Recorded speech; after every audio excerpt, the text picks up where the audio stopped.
Cloud9 burst onto the LCS scene from the Challenger circuit, capturing everyone's attention and earning them a spot at the top of the standings with an unprecedented 13-2 record. I sat down with team captain Hai to discuss his team's past struggles, their recent success, and the chance to become NA's hope to win the World Finals. So Hai, you guys are currently 13-2 in the LCS, which is the best record any team has ever had in the LCS at this point in the season. How does it feel? I thought we would not do as good as we are right now, and the fact that we have the best record in the entire LCS is just like, yeah, it's freaking sweet. You guys haven't always been the number one team. In fact, I remember way back at MLG Rally, you guys were one game away from even qualifying for the Season 2 regionals, and you fell short. Then, in the spring qualifier, you guys ended up losing in the group stage despite being huge favorites. Do you want to talk about how you persevered through all that, almost making it?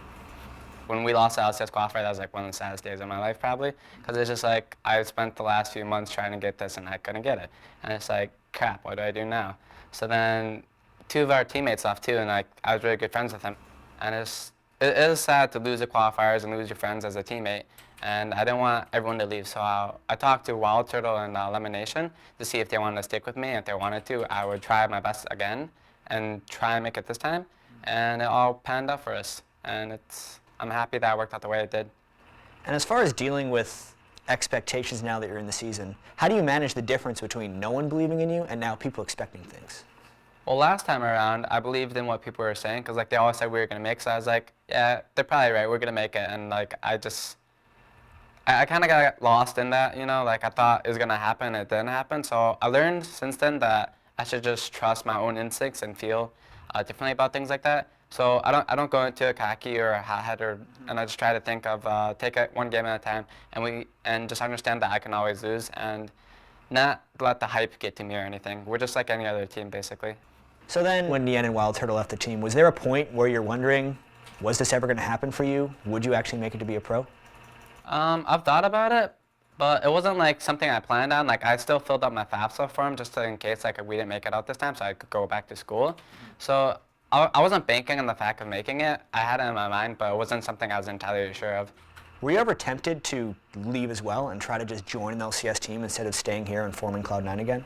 I don't think so. I didn't think I was a good enough player to like replace any of the people on the LCS teams anyway, and I wouldn't want to play with anyone other than my own team because I've been with Lemon for like a year by now. I didn't really want to leave him, and I thought like everyone on my team was really good, and I was just being loyal to my teammates. And throughout all of your attempts to become a pro player, you've always been with Lemon Nation.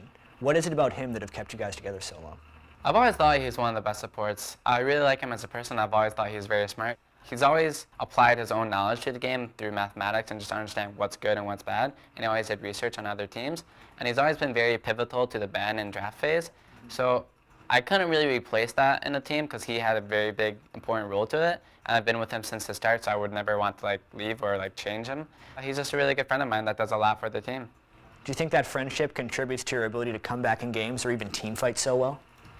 Maybe in games because it can keep our morale up. I'm not necessarily sure in a team fight because if you guys are dying, you just die, and there's not really anything friendship can do to save you right there, unless it's like a Thresh Lantern or something. But yeah.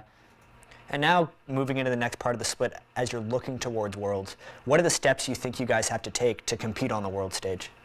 I think we should keep track of what the other regions are doing just so we understand their meta, their champion picks, and their banning and drafting phase. Because if we can understand how the team thinks, it's much better for us. And we also get to see the strength of the teams relative to ourselves and learn their strategies. So as long as we can keep researching other teams and staying on top of what everyone's doing and doing the same things or doing better things, then I think we have a good chance of doing well at Worlds. When do you begin doing the majority of that preparation? Every day, really. It's just something we all enjoy doing. Like, most of my team will watch OGN games just for the fun of it. I'll watch some EU LCS games once in a while. And it's just enjoyable to watch other teams play and learn from them. Now that you've been through so much as an individual and as a team, coming all the way up through the spring qualifiers to first place in North America, and then kind of being North America's hope at the World Finals, what would it mean to you guys if you actually were to win the World Finals? That'd be sweet. Because first off, we'd get $1 million as a team, so then we have money. That'd be awesome. Second, our fan base would just grow huge, because like we'd be the #1 team in the world, and that'd be sweet. Just making our fans proud, making our family proud, and just winning Worlds and showing the world that North American region as a whole isn't actually that bad. Like if the North American team just wins, then like no one can bash North America anymore. So that'd be amazing. It'd be like the best moment of my life probably.